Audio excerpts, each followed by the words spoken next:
The AFL has abandoned Sunday's match between the Adelaide Crows and Geelong as a mark of respect for coach Phil Walsh. The community's been stunned by the death of Walsh, who was killed after an alleged domestic dispute at his Adelaide home. Police were called to the scene in the early hours of the morning, where they found the 55-year-old with serious injuries. He died at the scene. His 26-year-old son has been charged with murder. I got a phone call at 3:30 a.m. From the police to say that a tragedy had unfolded and that involved Phil Walsh, our coach. The AFL community and Australian sporting world in shock after the Adelaide Crows coach was found dead in his home. It's devastating. You know, you've got to get straight into crisis management, and this is a crisis unprecedented. There's no rule book, and we're dealing with it.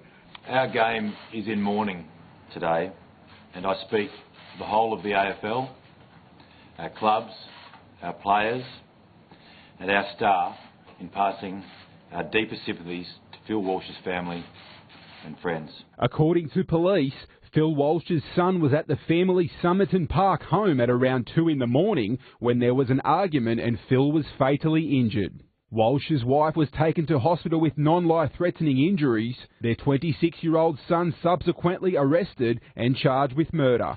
The code deciding that Sunday's game between Adelaide and Geelong will not go ahead. This is a decision of the competition as a remark of respect to Phil Walsh. The competition points will be split between the two teams. Because while playing footy can be part of the grieving process, we are strongly of the view that it is not fair to ask the young men at the Adelaide Crows or the Geelong Cats to play in these circumstances. You know, they'll deal with this day by day, and it's going to be incredibly raw. Tomorrow might be even more difficult today once the sort of shock subsides and the reality sets in. So, you know, we'll keep in day-to-day contact with the players. Our guys are over there, as I said. You know, they'll be there for as long as they need to be. Walsh played in the Victorian Football League in the 1980s, running out for Collingwood, Richmond and Brisbane, where he won the inaugural Best and Fairest Award in 1987.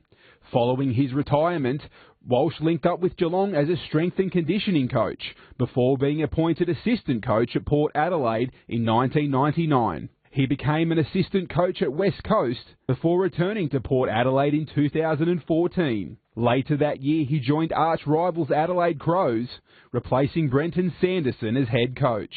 He was part of the AFL family for 32 years, and there are not many words of comfort today for those who feel this terrible loss in these most difficult of circumstances.